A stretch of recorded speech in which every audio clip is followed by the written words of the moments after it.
کی تاریخ حضرت حسین ابن علی کی شہادت کے واقعے سے نہیں ہے. یہ عاشورہ محرم اللہ رب العالمین کے نزدیک بہت پرانا دن ہے اور بہت عظمت والا دن ہے، اور انبیاء سابقین کی غلبے اور نصرت کی تاریخ اس سے جڑی ہوئی ہے. لہذا یہ جو واقعہ پیش آیا اس کا صحابہ کرام نے، تابعین نے کس طریقے سے مقابلہ کیا؟ صبر کے ساتھ احتساب، اللہ سے ثواب کی طلبی، اللہ کے لکھے ہوئے فیصلے پر راضی ہونا، یہ سیکھا انہوں نے. واہ ویلا نہیں کیا، سوگ ماتم کی مجلسیں منعقد نہیں کی اور نہ ہی خوشی کا اظہار کیا. تو جو خوارج خوشی کا اظہار کرتے ہیں یا جو لوگ ان کی محبت کا دم بھر کر کے سینہ کو بھی کرتے ہیں، جو 300 سالوں کے بعد کی لعنت ہے اس کو محبت حسین کا جذبہ سمجھتے ہیں، یہ دونوں پیٹرن سنت شریفہ سے الگ ہے اور دونوں ہی منہج سنت، قرآن اور سنت کے منہج سے الگ ہے، سلف صالحین کے منہج سے الگ ہے. خود نبی صلی اللہ علیہ وسلم کے صحابہ کرام میں بڑی بڑی بزرگ ہستیاں ایسی ہیں جن کی شہادت کا واقعہ کم دل دوز نہیں ہے، کم جگر سوز نہیں ہے. جی حضرت حمزہ سید الشہداء نبی صلی اللہ علیہ وسلم کے چچا ہیں، آپ کی زندگی میں ان کا کلیجہ نکالا جاتا ہے، چبایا جاتا ہے، ان کے جسم کے ٹکڑے ٹکڑے کیے جاتے ہیں. جی آپ کی آنکھوں میں آنسو ہے، بے چینی ہے. وحشی جس نے قتل کیا تھا مسلمان ہونے کے بعد بھی آپ کے سامنے لایا گیا، تو کہا اس کو ہماری نظر سے ہٹاؤ کیونکہ جب میں اس کو دیکھتا ہوں تو مجھ کو میرے چچا یاد آتے. اتنا تکلیف کا معاملہ تھا.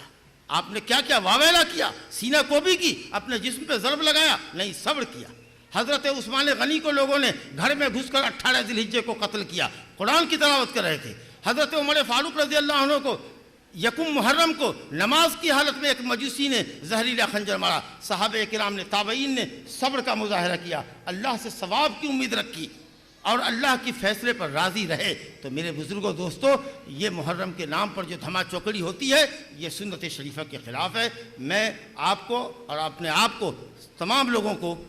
عبرت اور نصیحت حاصل کرنے کی تلقین کرتے ہوئے اللہ سے اپنے لیے اور آپ سب کے لیے اس بات کی توفیق مانگتا ہوں کہ نہ اس دن کو عاشورہ محرم کو خوشی کا دن سمجھے، نہ اس کو سوگ و ماتم کا دن، انبیاء کے حق کے باطل پر غلبے کی تاریخ کا دن سمجھے. اور اللہ کے شکرانے میں حضرت موسیٰ علیہ السلام نے روزہ رکھا، نبی صلی اللہ علیہ وسلم نے روزہ رکھا، اگرچہ نفلی روزہ ہے. شروع سال میں جب یہ پہلا سال تھا آپ کی ہجرت کا، اس کے بعد تو آپ نے کمپلسری ایک طرح سے سمجھو کہ واجب کر دیا، واجب کیا. لیکن جب رمضان کا روزہ فرض ہو گیا تو آپ نے کہا جس کا جی چاہے رکھے، جس کا جی چاہے وہ چھوڑ دے. تاہم آپ نے یہ بھی فرمایا کہ جو ایک روزہ رکھے گا اس کے 1 سال کے گناہ، پچھلے سال کے گناہ معاف ہوں گے. اور وفات سے 1 سال قبل آپ نے یہ ارادہ کیا تھا کہ اگر میں آئندہ سال زندہ رہا تو 9ویں کا روزہ رکھوں گا، گویا 10ویں کے ساتھ، کیونکہ اللہ کا انعام 10ویں کو ہوا ہے تو 9ویں کو شکرانہ کیسے ہوگا؟ 10ویں کو تو ہوگا ہی. لیکن یہود کی مخالفت میں کہ وہ 1 روزہ رکھتے ہیں، اپن 2 روزہ رکھیں گے، 9ویں اور 10ویں کا. تو یہ تو آپ نے نہیں کیا، لیکن آپ کا حکم موجود ہے اپنی امت کے لیے. تو ہم 9ویں اور 10ویں کا روزہ رکھیں،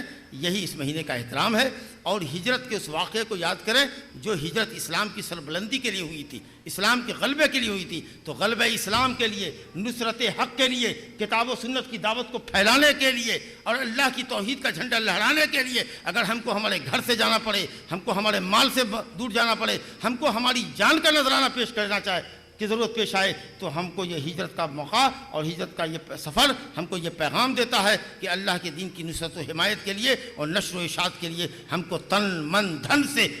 تیار رہنا ہوگا. وباللہ تعالی توفیق. فاعتبروا یا اولی الابصار. وصلی اللہ علی نبینا محمد وعلی آلہ واصحابہ اجمعین. السلام علیکم ورحمۃ اللہ وبرکاتہ. جزاک اللہ احسن الجزا. بڑی دیر سے ہم لوگ فضیلت الشیخ اشفاق سلفی مدنی حفظہ اللہ کی زبانی یوم عاشورہ اور مسلمانوں کے عنوان پر خطاب سن رہے تھے. محترم حضرات، برائے کرم تھوڑی دیر بیٹھے رہیے. چند اعلانات ہیں، غور سے سنیے، اس کے بعد انشاءاللہ دوسری کارروائی آپ کو سامنے پیش کی جائے گی. البر کلینک، البر Islamic education and welfare trust کی جانب سے مردوں کے لیے بالکل جلسہ گاہ میں مین ڈور سے بالکل بغل میں ہی مردوں کے لیے ڈاکٹر جواز صاحب خدمت پر مامور ہیں. اگر کسی صاحب کو کوئی دوا چاہیے تو وہاں رجوع کر لیں. اور اسی طرح خواتین میں البر کلینک موجود ہے، ڈاکٹر سمیہ جواد یہ باقاعدہ خواتین میں موجود ہیں. اگر خواتین میں اگر کسی طرح کی ضرورت ہو دوائی وغیرہ تو وہاں رجوع کر لیں. اسی طرح انشاءاللہ جب نماز ظہر انشاءاللہ اب ہم لوگ ادا کریں گے، تھوڑی دیر میں اذان ہوگی، اذان کے بعد انشاءاللہ نماز ظہر اور عصر ملا کر پڑھیں گے. اور یہ جمع بین الصلاتین اللہ کے نبی علیہ الصلوۃ والسلام نے بغیر خوف کے، بغیر بارش اور بغیر سفر کے بھی اللہ کے نبی علیہ الصلوۃ والسلام نے جمع بنے صلاۃ ادا کی ہے۔ اسی سنت کے مطابق انشاءاللہ اس اجلاس گاہ اور اجتماع کی مناسبت سے نماز ظہر اور عصر ملا کر ادا کی جائے گی۔ خواتین بھی اس کا خاص خیال رکھیں۔ اور نماز ادا کرنے والے بازو بالکل اسٹیج کے بالکل پیچھے جانب والے حصے میں نماز ادا کرنے کا انتظام کیا گیا ہے۔ جتنے احباب بیک وقت نماز ادا کر سکتے ہیں ادا کریں، اس کے بعد بقیہ احباب انتظار کریں، انشاءاللہ پھر نماز ادا کی جائے گی۔ اس طرح نماز ادا کریں گے۔ اسی طرح دوسری نشست انشاءاللہ 3:15 بجے سے شروع ہو جائے گی، اور اس سے پہلے تمام احباب اپنی اپنی ضرورتوں سے فارغ ہو جائیں۔ مردوں کے لیے باقاعدہ اسٹیج کے پیچھے کھانے کا انتظام کیا گیا ہے، اور کھانے کا اسی طرح عورتوں کے لیے بھی باقاعدہ اسٹیج کے پیچھے ہی والے حصے میں خواتین کے لیے انتظام کیا گیا ہے۔ اور کھانے کے لیے رضاکار احباب خاص خیال رکھیں اور پورے سنت کے مطابق کھانا ادا کریں، اور باقاعدہ وَيُسِرُونَ عَلَىٰ أَنفُسِهِمْ وَلَوْ كَانَ بِهِمْ خَصَاصَةٌ ایک دوسرے پر ترجیح دینے کی کوشش کریں۔ اور اسی طرح انشاءاللہ جس طرح اب ہم نے پوری خاموشی کے ساتھ فضیلت الشیخ اشفاق سلفی حفظہ اللہ کی زبانی خطاب سن رہے تھے، اسی طرح منہج سلف کیا ہے، بعد نماز مغرب انشاءاللہ شیخ کا دوبارہ خطاب ہوگا۔ آپ حضرات سے گزارش ہے کہ باقاعدہ پوری نشست اور باقاعدہ مغرب تک اجتماع کے آخر تک وقت دیتے ہوئے خاموشی کا اظہار کریں۔ انشاءاللہ دوسری نشست انشاءاللہ بلا تاخیر 3:15 بجے سے شروع ہو جائے گی۔ السلام علیکم ورحمۃ اللہ وبرکاتہ۔ السلام علیکم ورحمۃ اللہ وبرکاتہ۔ ان الحمد للہ نحمده ونستعین ونستغفر ونعوذ باللہ من شرور انفسنا ومن سیئات اعمالنا من يهده الله فلا مضل له ومن يضلل فلا هادي له واشهد ان لا اله الا الله وحده لا شريك له واشهد ان محمدا عبده ورسوله يا أيها الذين آمنوا اتقوا الله حق تقاته ولا تموتن إلا وأنتم مسلمون يا أيها الناس اتقوا ربكم الذي خلقكم من نفس واحدة وخلق منها زوجها وبث منهما رجالا كثيرا ونساء واتقوا الله الذي تساءلون به والأرحام إن الله كان عليكم رقيبا يا أيها الذين آمنوا اتقوا الله وقولوا قولا سديدا يصلح لكم أعمالكم ويغفر لكم ذنوبكم ومن يطع الله ورسوله فقد فاز فوزا عظيما أما بعد فإن أصدق الحديث كتاب الله وأحسن الهدي هدي محمد صلى الله عليه وسلم وشر الأمور محدثاتها وكل محدثة بدعة وكل بدعة ضلالة وكل ضلالة في النار فأعوذ بالله السميع العليم من الشيطان الرجيم من همزه ونفخه ونفثه بسم الله الرحمن الرحيم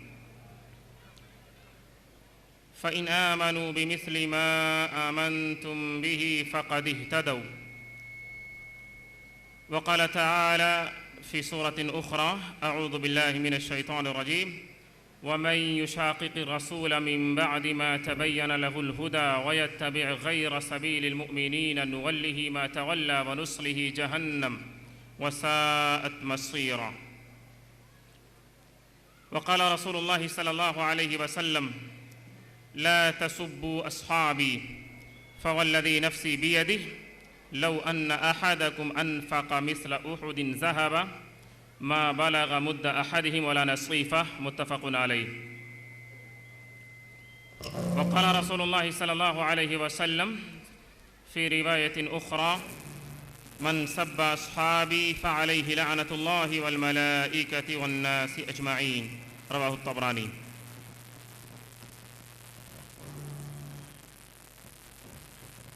صدر مجلس، علماء کرام، حاضرین مجلس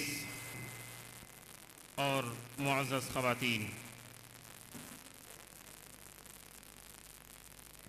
آج کے اس ایک عظیم الشان کانفرنس میں اور اس کی دوسری نشست میں مجھے جس موضوع پر خطاب کرنے کے لیے مکلف کیا گیا ہے وہ نہایت اہم اور حساس ہے، اور اس موضوع پر گہرائی کے ساتھ پڑھنا سننا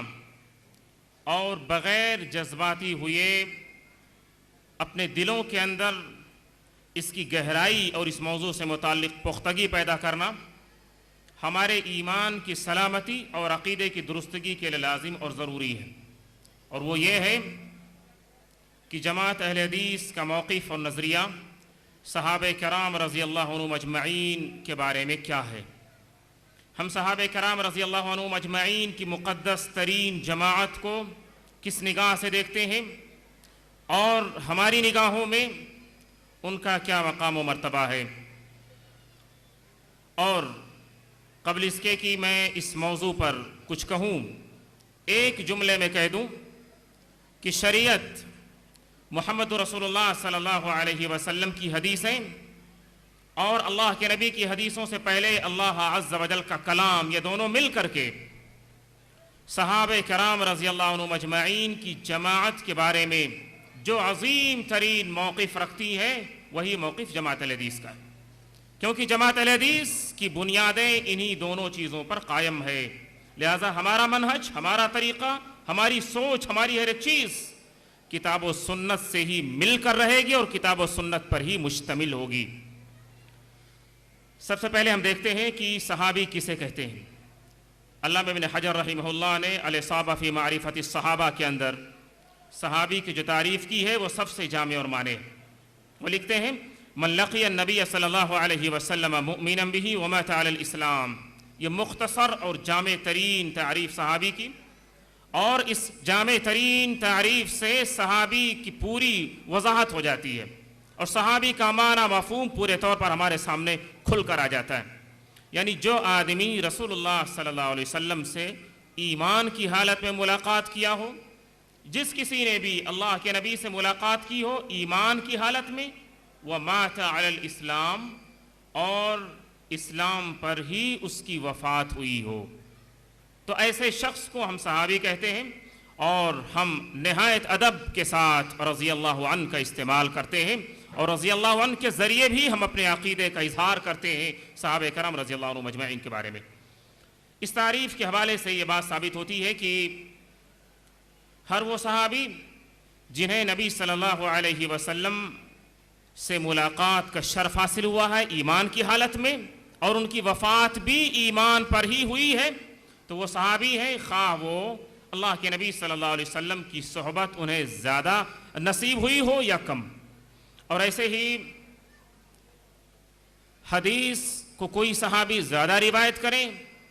یا بعض وہ صحابی جو نبی کی سنتوں کی روایت کرنے میں ان کی تعداد کم ہو یا کم حدیثوں کو روایت کر رہے ہوں، اس سے کوئی مطلب نہیں، وہ صحابی ہیں۔ انہوں نے اللہ کے نبی کے ساتھ جنگ میں شرکت کی ہو یا نہ کی ہو، اور ایسے ہی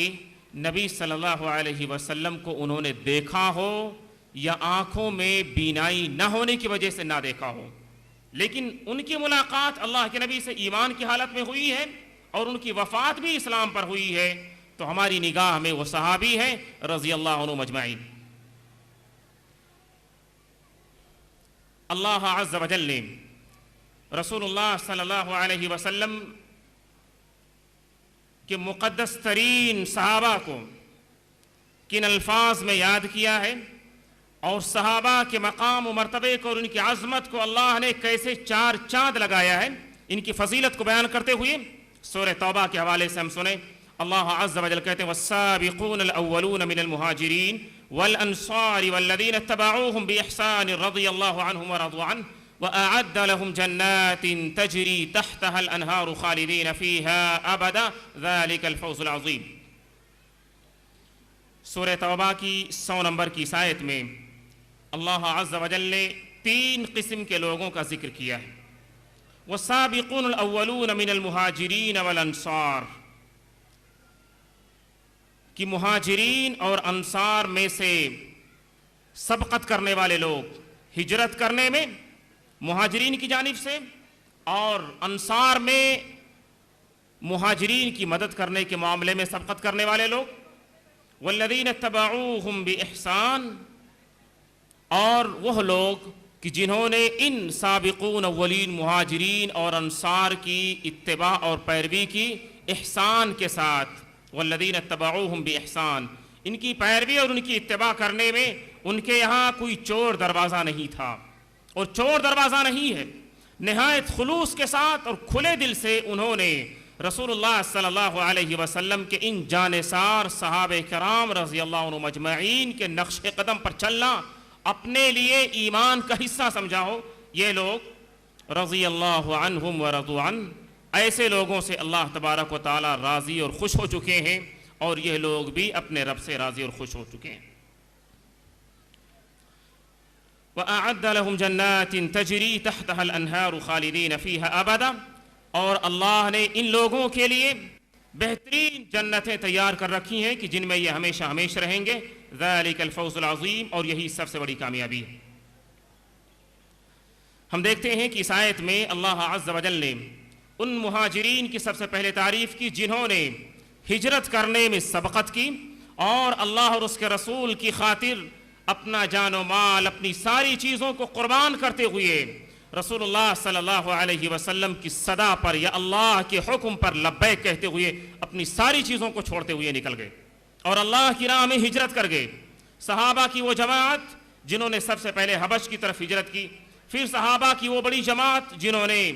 مدینہ المنورہ کی طرف ہجرت کی۔ تو یہ ہجرت کرنے میں جو سب سے پہلے آگے آئے صحابہ کی اس جماعت کو اللہ رب العالمین نے مقام و مرتبے میں سب سے پہلے نمبر پر بیان کیا۔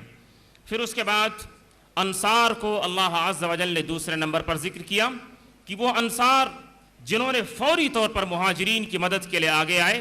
اور اپنی ہر ایک چیز میں انہوں نے حصہ در حصہ کر دیا، یہاں تک کہ اپنی جائیداد اور پراپرٹی کے ساتھ ساتھ وہ انصار صحابہ کی جن کے پاس 2 بیویاں تھیں، انہوں نے اپنی ایک بیوی کو طلاق دے کر کے عدت گزار لینے کے بعد اپنے مہاجر بھائی سے یہ بات کھلے لفظوں میں کہہ دی کہ آپ میری اس بیوی سے بھی نکاح کر لیں۔ اللہ نے ان انصار صحابہ کرام کو دوسرے نمبر پر ان کے مقام و مرتبے کو بیان کیا۔ پھر اس کے بعد تیسرے نمبر پر اللہ عز و جل ذکر کرتے ہیں ان لوگوں کا کہ جنہوں نے اخلاص کے ساتھ ان مہاجرین اور انصار کی پیروی کی اور ان کے نقش قدم پر چلے۔ یہ مہاجرین اور انصار جنہوں نے رسول اللہ صلی اللہ علیہ وسلم سے تعلیم پائی تھی، ڈائریکٹلی اور براہ راست انہوں نے قرآن اور حدیث کو نبی صلی اللہ علیہ وسلم سے سیکھا تھا، ہو بہو جیسے اللہ کے نبی کو کرتے ہوئے دیکھتے تھے یا کرتے تھے، جیسے اللہ کے نبی کو نماز پڑھتے ہوئے دیکھتے تھے یا نماز پڑھتے تھے۔ تو جن لوگوں نے رسول اللہ صلی اللہ علیہ وسلم کی جانثار صحابہ کو دیکھ کر اپنے عملوں کو بھی ان صحابہ کے عملوں کی طرح ملا دیا یا ان کے عملوں کے ساتھ جوڑ دیا، ان کے عملوں جیسا، ان کے عقیدے جیسا، ان کے ایمان جیسا اپنے اندر ایمان پیدا کرنے کی کوشش کی اور ان کے نقش قدم پر چلنے میں اپنے آپ کو فخر محسوس کیا، اللہ عز و جل کہتے ہیں کہ اللہ تبارک و تعالی ان لوگوں سے بھی راضی اور خوش ہیں۔ اللہ تبارک و تعالی ان لوگوں سے بھی راضی اور خوش ہیں۔ ایک بات اس تیسرے نقطے سے واضح ہوتی ہے کہ وہ لوگ، وہ خوش نصیب اور سعادت مند لوگ جنہوں نے اپنے ہر ایک چیز کو صحابہ کے طریقے سے جوڑنے کی کوشش کی، ایمان اور عقیدے میں، اعمال اور معاملات میں، اخلاقیات میں، ہر ایک چیز میں احسان کے ساتھ، خلوص اور للہیت کے ساتھ صحابہ کے نقش قدم پر چلنے کی پیروی کیے، اللہ نے ان سے بھی اپنی رضامندی کا اعلان کیا اور اپنی خوشنودی کا اعلان کیا۔ اور اس تیسرے گروہ میں تابعین کی جماعت کے ساتھ ساتھ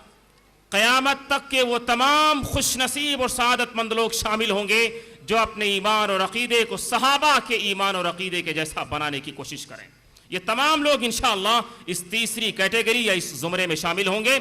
اور یہ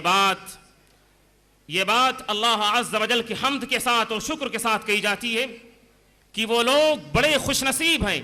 اور وہ لوگ ڈائریکٹلی اور براہ راست اللہ عز و جل کی رضامندی اور خوشنودی کے زمرے میں اور اس کیٹیگری میں آتے ہیں کہ جو لوگ بغیر کسی چوں چرا کے، بغیر کسی ہیرا پھیری کے اپنی ہر ایک چیز کو رسول اللہ صلی اللہ علیہ وسلم کے جانثار صحابہ سے جوڑ دینے کی اور ملا لینے کی کوشش کرتے ہوں، اور اس سلسلے میں جہاں کوئی خلل آتی ہو یا جہاں کوئی رکھنا پڑتا ہو تو اس کو فوری طور پر کنارے اور ٹھکانے لگا دیتے ہوں۔ اور ان تینوں قسم کے لوگوں کے لیے اللہ نے اس آیت میں دو خوشخبری کی باتیں کہیں. ایک یہ کہ اللہ ان سے راضی اور خوش ہو چکے ہیں. اللہ جب کسی سے اپنی رضامندی اور خوشنودی کا اعلان کریں تو اس کا مطلب یہ ہے کہ اللہ نے ایسے لوگوں کی لغزشوں اور خطاؤں کو معاف کر دیا ہے، اور ایسے ہی ایسے لوگوں کی نیکیوں کو بھی اللہ نے قبول کر لیا ہے. یہ اللہ کے راضی اور خوش ہو جانے کا مطلب ہے. اور دوسری بات،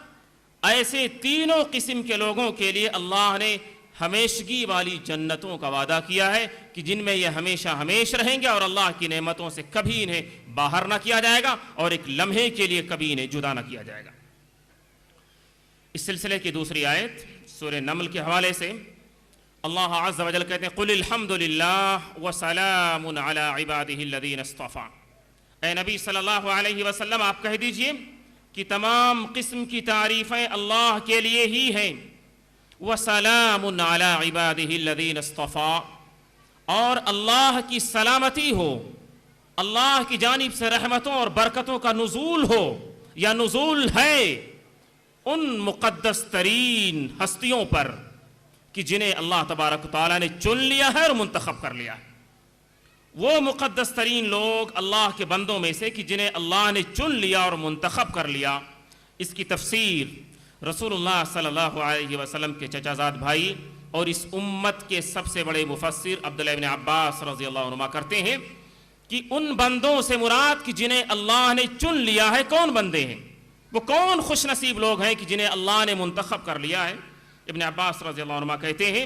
یہ کوئی اور نہیں، یہ کوئی اور جماعت نہیں، یہ رسول اللہ صلی اللہ علیہ وسلم کے جانثار صحابہ کرام کی جماعت ہے کہ جن کی جانب اللہ عز و جل نے اس آیت کے اندر اشارہ کیا ہے کہ یہ خوش نصیب لوگ کہ جنہیں اللہ نے منتخب کر لیا ہے رسول اللہ صلی اللہ علیہ وسلم کی صحبت کے لیے، نبی صلی اللہ علیہ وسلم کی رفاقت کے لیے، نبی کے ساتھ نماز پڑھنے کے لیے، نبی کے دروس سے فیض اٹھانے کے لیے، نبی کے ساتھ سفر کرنے کے لیے، نبی کے ساتھ جنگوں میں شرکت کرنے کے لیے اللہ نے ان مقدس ترین لوگوں کو اور اس مقدس ترین گروہ اور جماعت کو منتخب کیا. وہ صحابہ کرام رضی اللہ عنہم اجمعین کی جماعت ہے. اسی لیے ابن مسعود رضی اللہ تعالیٰ عنہ کہتے ہیں مسند احمد کی حدیث کہ اللہ عز و جل نے جب اپنے بندوں کے دلوں پر نگاہ ڈالی تو بندوں کے دلوں میں سب سے عمدہ ترین اور سب سے اچھا دل رسول اللہ صلی اللہ علیہ وسلم کا ملا. لہٰذا اللہ نے محمد رسول اللہ صلی اللہ علیہ وسلم کو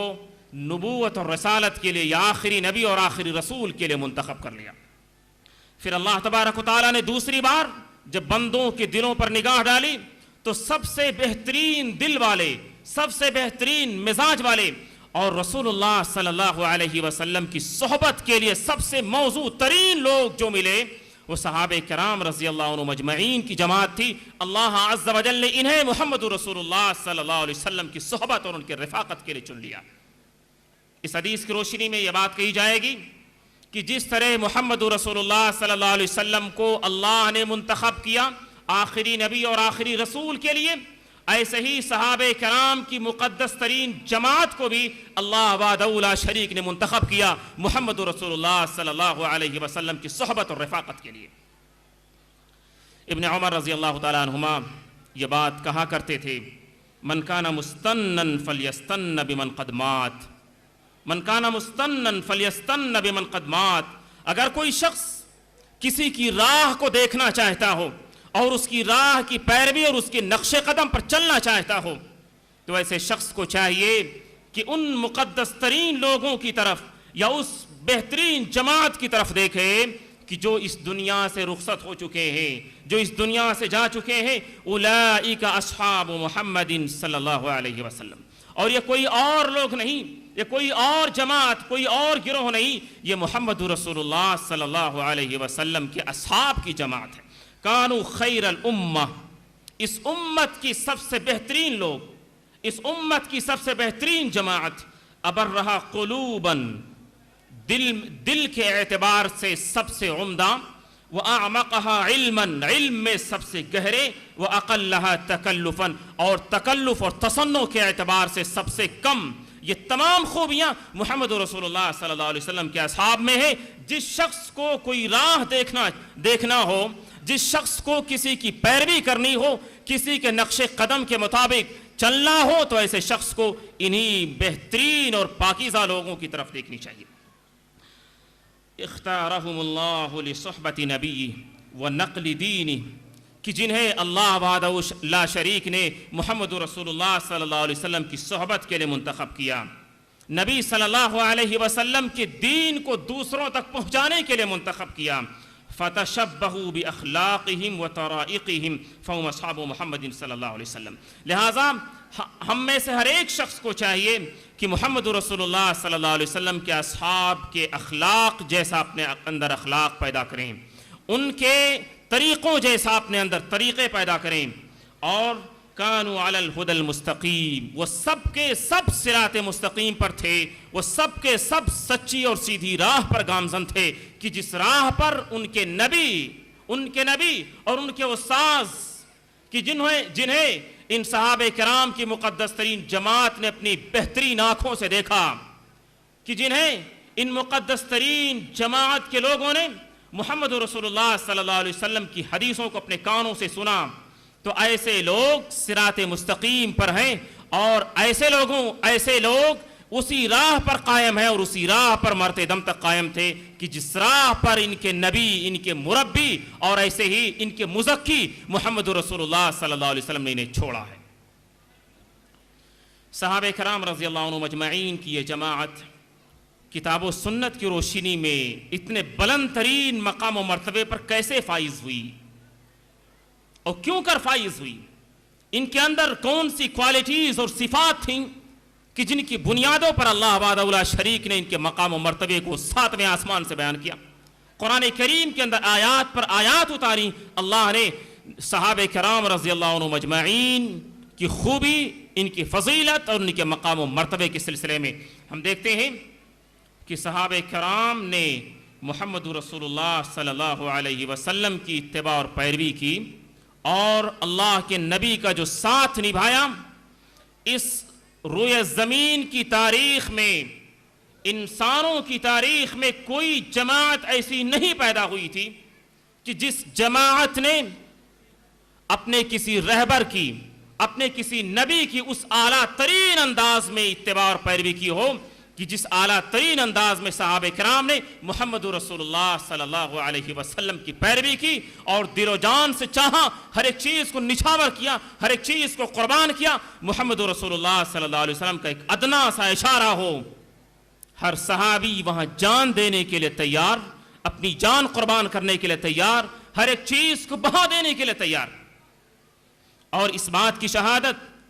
صحابہ کرام کی جو محبت اور الفت تھی اللہ کے نبی سے، اور پیروی اور اتباع کا جو جذبہ تھا، وہ ہمیں کتاب و سنت سے تو وہ چیز ملتی ہی ہے جو ہمارے لیے بس ہے. دشمنان اسلام نے بھی اس بات کی شہادت دی، دشمنان اسلام نے بھی اس بات کی شہادت دی کہ اس روئے زمین پر صحابہ جیسی کوئی جماعت نہ دیکھی گئی، صحابہ جیسے کوئی اور لوگ نہ دیکھے گئے کہ جنہوں نے اپنے ہادی اور اپنے رہبر اور رہنما کی اس اعلیٰ ترین انداز میں اتباع اور پیروی کی ہو، کہ جس اعلیٰ ترین انداز میں صحابہ نے نبی صلی اللہ علیہ وسلم کی کی. اللہ کہتے ہیں لَقَدْ تَابَ اللَّهُ عَلَى النَّبِيِّ وَالْمُهَاجِرِينَ وَالْأَنصَارِ الَّذِينَ اتَّبَعُوهُ فِي سَاعَةِ الْعُسْرَةِ. ہمیں دیکھنے میں یوں ملتا ہے، ہماری حالتیں یہ ہیں کہ جب تک کسی بھی معاملے میں ہمیں اپنے لیے دنیاوی اعتبار سے فائدہ دکھائی دیتا ہے، ہم اس کے پیچھے پیچھے لگے رہتے ہیں اور اس چیز سے چمٹے رہتے ہیں. لیکن جہاں کہیں ہمارے ساتھ کوئی تکلیف اور پریشانی کی بات آئی، جہاں ہمیں دکھ اور مصیبتیں اٹھانے کی گھڑی آئی، جہاں ہمارے لیے قربانی دینے کی بات آئی، اچھوں کے قدم ڈگمگاتے ہیں اور ان کی استقامت اور ان کا خلوص وہاں جواب دے جاتا ہے. ہم دیکھتے ہیں صحابہ کرام رضی اللہ عنہم اجمعین کی مقدس ترین جماعت کو کہ جنہوں نے رسول اللہ صلی اللہ علیہ وسلم کا ساتھ کتنی تنگی اور مشکل کے مرحلے میں بھی دیا اور کسی بھی گھڑی میں بھی ہمارے نبی کو یکا و تنہا نہ چھوڑا. اس بات کی گواہی اللہ عز و جل اپنے کلام میں دیتے ہیں سورہ توبہ کی آیت کی روشنی میں کہ یقیناً اللہ تبارک و تعالی نے نبی صلی اللہ علیہ وسلم کے ان صحابہ کرام کے توبہ کو قبول کر لیا، ان مہاجرین اور انصار کی فریاد کو سن لی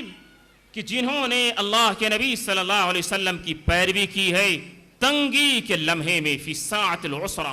مصیبت کی گھڑی میں اور دکھ کے وقت میں ان لوگوں کی توبہ کو، اور ایسے نیک سیرت، ایسے مخلصین اور ایسے سعادت مند مہاجرین اور انصار کے توبہ کی قبولیت کی بشارت اللہ قرآن میں سناتے ہیں، جو رہتی دنیا تک اللہ کے اس اعلان کو بار بار پڑھا جاتا رہے گا، سنا جاتا رہے گا، اسے بیان کیا جاتا رہے گا، اور اللہ کے اس کلام کی روشنی میں صحابہ کرام رضی اللہ عنہم اجمعین کی عظمت پر چار چاند لگتا رہے گا۔ یہ جس تنگی اور جس مصیبت کی گھڑی کی جانب اللہ نے اشارہ کیا ہے کہ مہاجرین اور انصار کی اس جماعت نے اللہ کے نبی کی اتباع پیروی کی ہے پریشانی اور مصیبت کے لمحے میں، وہ کون سا لمحہ ہے اور اس ساعت العسرہ سے کیا مراد ہے؟ عمر بن خطاب رضی اللہ تعالی عنہ سے جب اس سلسلے میں سوال کیا گیا تو عمر بن خطاب رضی اللہ تعالی عنہ نے فرمایا کہ ساعت العسرہ، جس تنگی اور جس گھڑی کی جانب اللہ نے اشارہ کیا وہ کوئی اور نہیں، غزوہ تبوک ہے، کوئی اور نہیں، غزوہ تبوک ہے۔ اور غزوہ تبوک جب پیش آیا، نہایت پریشان حالی کا زمانہ تھا مسلمانوں کے لیے، معاشی اعتبار سے، اقتصادی اعتبار سے، ہر اعتبار سے، موسم کی تنگی، ایک لمبا سفر اور وہ سفر کی صعوبت، ہر اعتبار سے غزوہ تبوک مصیبتوں سے بھرا ہوا تھا، ہر اعتبار سے غزوہ تبوک مصیبتوں سے، دکھ اور تکلیفوں سے بھرا ہوا تھا، لیکن صحابہ کی ایک بڑی تعداد، ہزاروں پر مشتمل، رسول اللہ صلی اللہ علیہ وسلم کے ساتھ ساری مصیبتوں کو جھیل کر کے ساتھ دینے کے لیے تیار، اور چل پڑی ایک لمبے سفر کے لیے، پہاڑوں سے ہوتے ہوئے، وادیوں سے گزرتے ہوئے، جنگلوں کو پار کرتے ہوئے، ساری پریشانیاں کہ ان کے پیر زخمی ہوئے، ان کے پیروں سے خون بہا، ان کے پاس سواریاں نہ تھیں، ایک ایک سواری پہ کئی صحابہ کی تعداد وہاں اس پر سواری کرنے کے لیے تیار۔ عمر بن خطاب رضی اللہ تعالی عنہ کے حوالے سے ہم سنیں، عمر بن خطاب رضی اللہ تعالی عنہ غزوہ تبوک کے بارے میں کہتے ہیں، اور اس ساعت العسرہ کی جانب جو اللہ نے اشارہ کیا کہ مہاجرین اور انصار کی اس مقدس ترین جماعت نے اس تنگی کی حالت میں جو نبی کا ساتھ دیا، تو اس کی منظر کشی خلیفہ ثانی امیر المومنین عمر بن خطاب رضی اللہ تعالی عنہ کہتے ہیں کہ جب ہم لوگ غزوہ تبوک کے لیے نکلے، ایک ایسی جگہ پر ٹھہرے کہ جہاں پر ہم حد درجہ پریشان حال ہو چکے تھے، وہ غضب کی گرمی اور اس کی تپش اور وہ شدت اور پیاس کی شدت سے، پانی پینے کے لیے نہیں، ساری چیزیں ختم ہو چکی ہیں، وہ گرمی کی شدت، وہ پیاس کی شدت، وہ تپش، وہ ساری چیزیں، عمر بن خطاب رضی اللہ عنہ کہتے کہ ایسا لگتا تھا کہ پیاس کی شدت سے ہماری گردنیں ٹوٹ جائیں گی، پیاس کی شدت سے ہماری گردنیں ٹوٹ جائیں گی، ہم بے حال ہوئے جا رہے تھے۔ ہم میں سے کوئی شخص جو اونٹ ذبح کرتا تھا، تو اونٹ کے ذبح کرنے کے بعد جو اونٹ کا جو فضلہ یا اس کا جو گوبر ہوا کرتا تھا، ذبح کرنے